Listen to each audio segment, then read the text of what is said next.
مرغی کا پوٹا کھانا کیوں حرام سمجھا جاتا ہے؟ حضرت عباس رضی اللہ عنہ بیان کرتے ہیں کہ رسول اکرم سے کسی نے سوال کیا کہ جانور کی اوجڑی اور مرغی کا پوٹا کھانا حلال ہے یا نہیں۔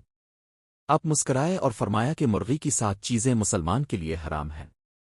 اللہ تعالیٰ کے نام سے آغاز کرتا ہوں جو نہایت مہربان اور بے حد رحم فرمانے والا ہے۔ آج کے دور میں مرغی کا گوشت ہمارے گھروں میں عام استعمال ہوتا ہے۔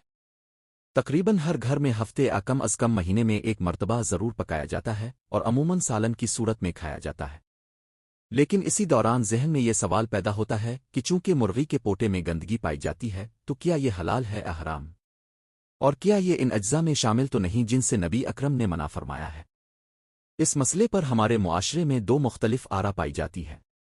ایک طبقہ جو پوٹا پسند نہیں کرتا وہ یہ موقف رکھتا ہے کہ پوٹا اوجڑی کی مانند ہے کیونکہ دونوں میں ناپاک مواد جمع ہوتا ہے، اسی بنا پر وہ مرغی کا پوٹا کھانے کو درست نہیں سمجھتے۔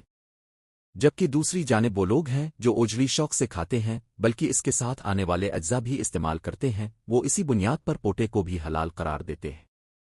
فقہی کتب میں اس حوالے سے وضاحت ملتی ہے کہ جس طرح پیشاب مثانے میں جمع ہوتا ہے اور مثانہ مکروہ تحریمی شمار کیا جاتا ہے، اسی طرح اوجڑی اور آنتوں کو بھی مکروہ تحریمی کہا گیا ہے۔ بعض فقہا کے نزدیک اوجڑی طبعی کراہت کی وجہ سے مکروہ ہے، اور اگر کوئی کراہت کے احساس کے ساتھ اسے کھا لے تو بعض نے اس کی گنجائش بھی بیان کی ہے۔ تاہم جہاں ہمیں حرام چیزوں سے بچنے کا حکم دیا گیا ہے وہیں مکروہ اشیاء سے اجتناب بھی مطلوب ہے۔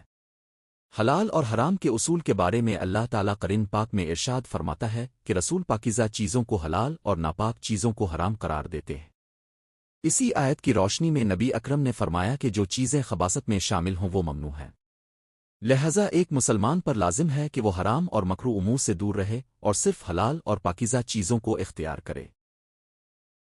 مسلمان کو چاہیے کہ وہ نہ صرف حرام بلکہ مکروہ اشیاء سے بھی مکمل پرہیز کرے، کیونکہ شریعت اسلامیہ میں حرام کے ساتھ ساتھ بعض مکروہ چیزوں کو بھی ناپسندیدہ قرار دیا گیا ہے۔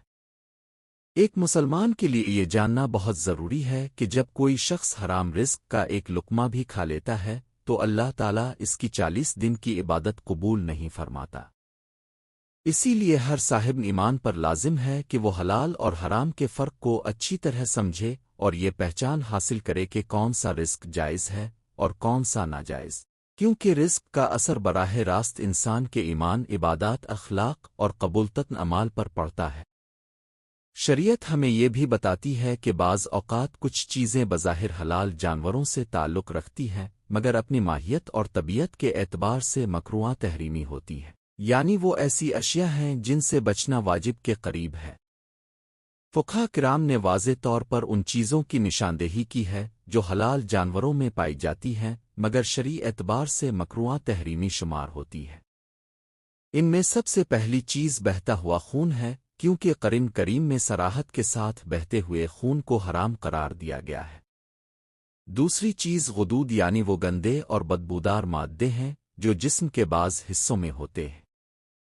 تیسری چیز مثانہ ہے، کیونکہ یہ پیشاب کا ذخیرہ ہوتا ہے اور ناپاکی کا مرکز ہونے کی وجہ سے مکروہ تحریمی ہے۔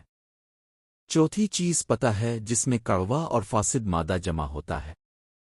5ویں نمبر پر نر جانور کی پیشاب کی جگہ اور 6 نمبر پر مادہ جانور کی پیشاب کی جگہ شامل ہے، کیونکہ یہ دونوں مقامات براہ راست نجاست سے تعلق رکھتے ہیں۔